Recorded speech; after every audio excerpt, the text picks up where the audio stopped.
If all of this is sounding a little complex, you might be considering skipping the hard part by outsourcing your SEO. But can you trust an SEO company to do the best possible job for your site and for your brand?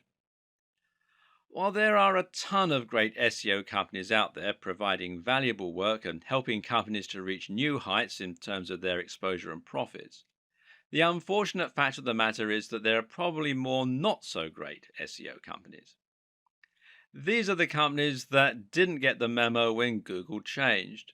They're the companies that still insist on keyword stuffing and link spam. Worse still are the companies that knowingly don't do anything and just take your money. And the problem is that it isn't easy to tell the two apart.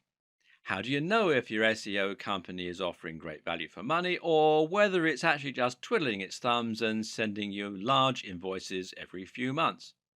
Now, this isn't a problem you face with most other industries. If you hire someone to paint your fence, then at the end of the day, you can see the work they're doing and you can decide for yourself if you're getting your money's worth.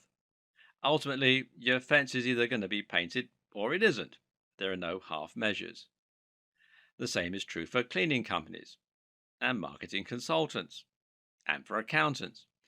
But when you hire someone to do SEO, you actually can't see the results right away. It can take months for SEO to have a positive impact on your site's ranking, and even when it's been done well, there's no guarantee you'll get to page one. And worse, most people don't have a comprehensive knowledge of SEO, and so they don't know what the companies should be doing to help them get the best results. How can you check on someone if you don't know what they're meant to be doing? In fact, even if you handle SEO yourself, it can still be hard to know if it's working or not. There are some metrics and tools you can use to measure how well your site is doing, though, and I'll talk about them in the next video.